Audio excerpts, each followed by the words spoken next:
നമ്മുടെ ഡെലിവറിയുടെ ബാഗ് പാക്കിങ്ങും കൂടെ മാത്രമേ ബാക്കിയുള്ളൂ. അപ്പം നമുക്ക് വേഗം തന്നെ അത് പാക്ക് ചെയ്ത് വെക്കാം. അപ്പം ഞാനിവിടെ എത്തുന്നതിന് മുന്നേ തന്നെ ഇതാ പിള്ളേരെല്ലാ പരിപാടികളും തുടങ്ങിയിട്ടുണ്ട്. ബേബിക്കുള്ളത് ഉടുപ്പുകളെല്ലാം തപ്പിക്കൊണ്ടിരിക്കുക. എന്നിട്ട് അവർക്ക് ഓരോരോ സംശയം, ഞങ്ങൾക്ക് ഇങ്ങനത്തെ ഉടുപ്പായിരുന്നോ, ഞങ്ങൾക്ക് അങ്ങനെയായിരുന്നോ ഇങ്ങനെയായിരുന്നോ, ഞങ്ങളുടെ എന്തെല്ലാം സാധനങ്ങളുണ്ട്, അത് എന്ത് എന്നൊക്കെ ചോദിച്ചുകൊണ്ട് ഇങ്ങനെ ഇരിക്കാനുണ്ട്. അപ്പോൾ ഇവരോട് മറുപടി പറഞ്ഞ് തന്നെ മടുത്തു പോകും. അപ്പോൾ ഇതെല്ലാം ഇങ്ങനെ തപ്പിപ്പറക്കിക്കൊണ്ടിരിക്കുകയാണ്. ഇതെല്ലാം ഇനി കറക്റ്റായിട്ട് അടുക്കി വെക്കണം. ഗേൾ ബേബി ആണെങ്കിൽ റോസും, ബോയ് ആണെങ്കിൽ ഇതാ ബ്ലൂവും മേടിച്ച് വെച്ചിട്ടുണ്ട് കേട്ടോ. അപ്പോൾ അത് അങ്ങനെ ഇടിക്കാൻ വേണ്ടിയിട്ട് ഏതാണെന്നറിയാൻ പാടില്ലല്ലോ.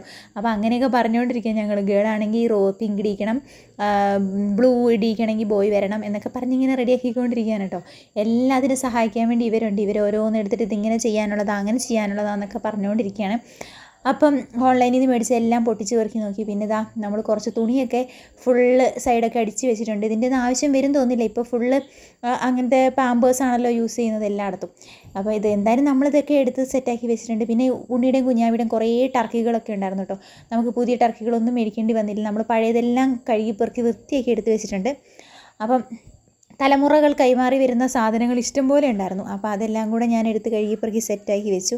അപ്പോൾ എൻ്റെയും പിള്ളേരുടെയും ഡിപ്പാർട്ട്മെൻറ്റ് കഴിഞ്ഞപ്പോൾ പിന്നെ ചേട്ടായി എന്തൊക്കെയോ വന്ന് അടുക്കുന്നുണ്ടായിരുന്നു. പിന്നെ അമ്മമാരുടെ ഡിപ്പാർട്ട്മെൻറ്റ് പാത്രങ്ങളെല്ലാം അവരും കൂടെ സെറ്റാക്കി. അപ്പോൾ നമ്മുടെ ബാഗ് പാക്കിങ് കഴിഞ്ഞു കേട്ടോ.